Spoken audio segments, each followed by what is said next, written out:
Hello everyone. In this, we will understand about aggregate planning, some of the strategies incorporated in aggregate planning, also about materials requirement planning and manufacturing resource planning. To start with, first aggregate planning. It is a production planning which is done in the intermediate range of time. Process of planning the quantity and also the timings, generally ranging from 3 months to 1 year. It is about formulating a general strategy by which capacity can be made to satisfy the demand in a most economical way. It is made operational through a master production schedule. Some of the strategies which are there for doing aggregate planning are varying the workforce, means hiring and firing manpower, vary the working hours, identifying when to give overtime, when the idle time is there, etc. Varying the inventory levels, keeping more stocks when the demand is high and reduce the stocks when there is low demand. Or giving it for subcontracting to outside manufacturers for them to manufacture on our behalf. Some of the guidelines for doing aggregate planning are: we need to first determine a policy regarding what are all the controllable variables at our end. Then make a good forecast and then start using that forecast to plan in proper units of capacity. Maintain a stable workforce. Also, importance is given very much for having a better inventory control or optimum inventory control where there is no stock out as well as no excess stocks. We should be able to adapt to any sort of changes and we should be able to become flexible for any type of orders what we receive, so that we will be able to respond to any type of demand in a controlled manner and review and evaluate and monitor on a regular basis. So monitoring and measurement of whatever we plan needs to happen. So evaluate the planning on a regular basis. We will understand now about materials requirement planning, also called as MRP I.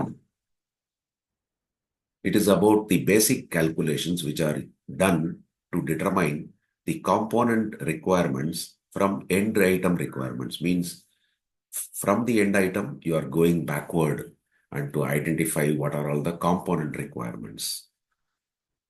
It is a technique of working backward from the scheduled quantities and needs, dates for end items specified in the master production schedule to determine the requirements for components needed to meet the master production schedule. That is, to identify what are the components needed, how many are needed, when it is needed, and when we are supposed to order. Its objectives, that is MRP I's objectives, are most important, inventory reduction. Since procurement always in this particular style happens as and when it is available. Reduction in the manufacturing and delivery lead times. To process the product, can we reduce the time? Similarly, for giving a delivery, can we reduce the time so that we can become much more competitive when compared to our competitors? And also giving some realistic delivery commitments. Another objective is increased efficiency. That is done by close coordination among various work centers. What are the functions of MRP I? Order planning and control is one of the functions. Priority planning and control, when to expedite or when to de-expedite, that is advances or delays, order due dates. It also helps in capacity planning and changes the order quantities. advantages of materials requirement planning. Reduced inventory is one of the advantage. Reduced idle time is another advantage. Reduced setup time means when we start up manufacturing, immediately we may not get a quality what we are expecting. So it will take some time. Now, by having a materials requirement planning, we can definitely think about reducing that particular setup time. Ability to change the master production schedule. Ability to price more competitively, because our process itself will identify what should be the better price to quote to our customers. And better customer service, because we will be able to reduce our lead time, etc., and give a faster service.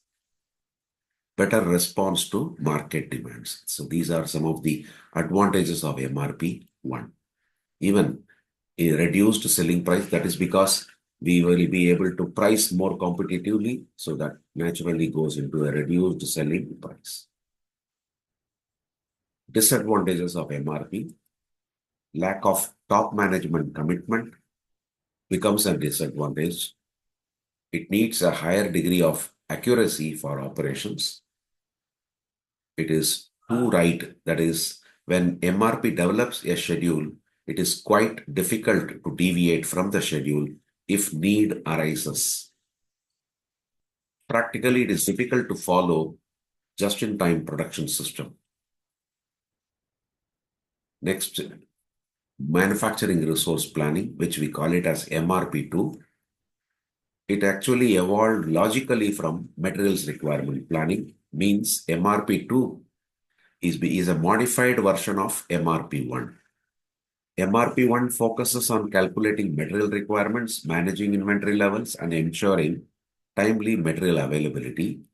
Whereas MRP 2, it expanded on MRP 1 by also additionally adding functions like capacity planning, shop floor control, production scheduling, inventory management, and financial planning, which means that it considers the entire manufacturing process.